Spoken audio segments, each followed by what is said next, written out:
Bit tired today because didn't get to sleep as early as I wanted due to a moth getting in the bedroom. Fuck me! I got it in a glass and looked at it for a bit and then let it go because Suzanne wanted to go to sleep. Looked up some interesting news. Some people dug up an old body in Ireland. Turns out it's well old and was here when dinosaurs were here. The really weird bit is it had hair gel in its hair. Right, what is it? A fella. Well, no, it wasn't around when dinosaurs were here then. Just a bit after. Right, fine. A lot after, yeah, go on. I think any hominid, anything that could even be linked to anything that may become man, is only about 1 million years old, and I think Homo sapien is probably only about 150,000 years old. Dinosaurs are about 150 million to 250 million. Yeah, no, it's not the age bit, that's amazing. It's the fact of, there's a fella, won't have even had shoes on his feet. Right. And yeah, he was worried about his hairstyle. Right, well that's definitely not true either. This is unbelievable. Well, there was a man on the radio doing poetry, says Carl in his diary. I thought I'd have a go at doing a poem about today. Not really. Steve, I'm a little bit queasy. He hasn't really written a poem. He's written a small poem. No, he hasn't really. Yes. If moths had eyes... Fuck me! let me read the poem, okay? Oh, fuck. You wouldn't interrupt T.S. Eliot. Okay. Oh, okay. If moths had eyes, would they be happier? How do they know they're not dead? Cavemen hunting for food, but not before they style the hair on their head. What would last longer in dinosaur times? A blind man didn't stand a chance. Not with all them rocks about. I'd rather be a blind moth. Right, it may be the greatest poem Now, ever written. just dissecting it briefly, you attempt to rhyme in the first 4 lines, but abandon the rhyming system in the last 3. Is there a creative decision for that? Can we have Carl read that? By all Sorry, means, yeah. just you read it as you would like to. So this is, imagine this, right? Okay, this is going out all over the world. This podcast. And now, Karl Pilkington, a new poet from Manchester, now living in London, England, would like to read a poem. If moths had eyes, would they be happier? How do they know they're not dead? Cavemen hunting for food, but not before they style the hair on their head. What would last longer in dinosaur times? A blind man didn't stand a chance. Not with all them rocks about. I'd rather be a blind moth. He said it as though the last bit was going to rhyme. He said it like it was going to rhyme. Oh God! No, it's amazing. I think he feels as though the final line, I'd rather be a blind moth, is going to be one of those great, a summation that somehow the moth is a metaphor, the caveman. No, but there's all no I'm doing- metaphor in that. He really does mean he'd rather be a blind moth. Yeah, well, I'm just because I've looked at the day's news. Can we always do that, Carl? Can we always find a day, right, and always sum it up in your thoughts, a poem? Just like that. I love that structure. I love that structure. If there's any English students or professors or novelists or poets listening, please email us what they thought of that poem, why it's good, why it's bad. So, give us your thoughts on that. I mean, we would love expert opinion, poets, English professors. Just email us at podcast@rickygervais.com. Now, Carl, apart from being a poet, you are an author now. You've written a book, which surprised me and Steve, because as Steve said, we thought you'd read a book before you actually wrote one, but you've proved us wrong, and all your teachers wrong, and everyone in the world who thinks you're an idiot. It is actually a very good book. I mean, a lot of it is transcripts from, the podcasts, but you've answered some of your critics, haven't you? And you've tried to prove some of your theories. It's everything about Carl. It is like All the drawings. All the drawings. There's new stories, isn't there?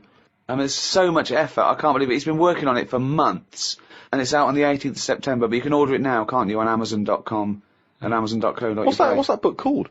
It's called The World of Karl Pilkington. Wow, episode 2 of season 3 of the Ricky Gervais Show, with me, Ricky Gervais, Stephen Merchant, Hello there. and Karl Pilkington. All right. What's been going on? What's been going on? I've been to hospital. I was rushed to hospital, like emergency and that. Had a tube put on my knob. You had a tube put up your knob? Yeah. What's the story? Kidney stones. Ooh. So, shouldn't really be here, to be honest, doing this. He said rest and that. Climbing them stairs on the way in. To be quite honest, it doesn't look like you're expending a lot of energy at the moment. It's like at Zookeeper going, oh, that sloth move today. Calm down. Yeah, but I had to get here. It's been raining. I Yeah, had to come up the stairs. I had to carry the computer. yeah. Well, that's not entirely true because your girlfriend was carrying it. I saw her outside. Yeah, but I'm just saying. And then you handed it to me and said, "Steve, God carry this." So almighty. Yeah, I know. that's already a lie. Christ almighty. Whinging. Not whinging. I'm in show business. I know loads of people that wake up every day with a sore knob, feeling like they've had their kidneys probed, and they would say they were unconscious. So they don't whinge about it. They get straight back onto it. They, a lot of them on TV now. Yeah, straight back to hosting game shows.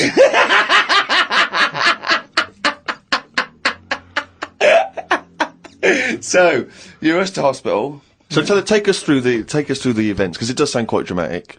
You started feeling a bit of pain, did you initially? Felt a bit of pain. And I thought, yeah, maybe I just pulled a muscle or something when I've been wrestling with Ricky and that, because you don't know what damage is being done. So I just think, it'll go in a minute, and then it didn't. It got a bit badder. It got badder, did it? So then I thought, I dear. was crippled. I was lying on the floor in agony, looking on the internet, looking for sort of Still looking up solutions. monkey news. No, I just put in like bellyache and stuff, and they were saying it can be loads of different things. And what I used to do when I was a kid, I used to always just get a cold ashtray and put that on my belly, and the coldness used to get rid of the badness. Amazing. The coldness got away. It's like a witch doctor. Yeah. This is like A witch doctor happens to work in a pub. it's like some sort of 5th century remedy Yeah. written in mud. Coldness doth get away with the badness. Why specifically an ashtray? Just because they sort of old cold. They're old cold. I What? don't know what this is. I love this idea that he's had the operation and he comes round and they're talking to him and his girlfriend gets a phone call and they say, Mr. Pilkington's got maybe complications. He's just talking rubbish. She goes, oh, good. Yeah, he's back to his old self. What? Why specifically an ashtray? Sorry, because it's old cold. I understand it's old cold. Oh yeah, we understand. Everyone who's done a medical degree understands old cold, but old cold belly madness. If you want to buy that book, Old Cold Belly Madness, it's the history of abdominal surgery by Karl Pilkington. No, it just But you put it in the freezer or something first. you can do if you want, but they're normally cold anyway. It's sort of thick glass and that it holds the cold. But we don't smoke in our house, so I had to use a plate. Oh well, that's madness. A plate's not going to work. Famously, a plate doesn't work. No! Oh, So you put a plate on your belly, but that didn't do any. No, you don't That didn't work. So called Suzanne and said, "Oh, I'm in agony here." She said, "Go to the doctors then." Good advice. So A lot of people have done that straight away, as opposed to going through the plate ashtray. So he went to hospital and he said, have you got an ashtray? They went, no, especially an ashtray. This is no smoking. anyway, then we get in a cab and what have you. Go there. I have an X-ray, His voice is even more boring than usual, Extraordinary, isn't it? Yeah. Fuck me. and they put me on a drip and everything, give me some morphine and stuff, and found out that I had kidney stones. So that's why I was in hospital. And they get them out by... I don't know what's gone on, to be honest. I've got some tube inside me, from my kidney to my bladder. That's helping me stuff get about. And so there's a little tube up the end of your knob into your... Yeah, it's not there now, it's high up. Right. So it's high up between my kidney and my bladder. But why didn't you have the thing where they go in the side? You had the choice to... Because I said to the doctor, I'm not a doctor. I said, what do you think? He went, stop putting yourself down, Carl. He said, We need you in the operating theatre now. he just said, I said to him, what should I have done? Because he said, if you want, go home, and we'll get you in again or something. Something like that. And I said, no, I might as well have it done properly. Have it done now whilst I'm here. Sorry, the choice was have it done properly or go home. It was something like that. He said there's something you can do, and I said, oh, Flush it out. no, because it's too big. It's something like 7mm. And it's basically because you don't drink enough water. Yeah. So anyway, I said, what do you think I should have done? And he said, tube up the knob. And I said, not my favourite one of the choice, but if that's what you think. So he said, yeah, have that. He did me little diagrams, which didn't help. He was like showing. How big did he draw your knob? Sort of normal size. Yeah, was it? It was all right. You weren't offended by them. But he wanted into detail. It's just, more the tubes and stuff in your bladder and your kidney. What was your ball bag like? Did he draw that? He didn't do that bit. He left that bit out. Okay, right. But he said, we'll just pop that up there, and then that's when Ricky turned up to visit. Came in laughing at me because we sat there in like my underpants and stockings.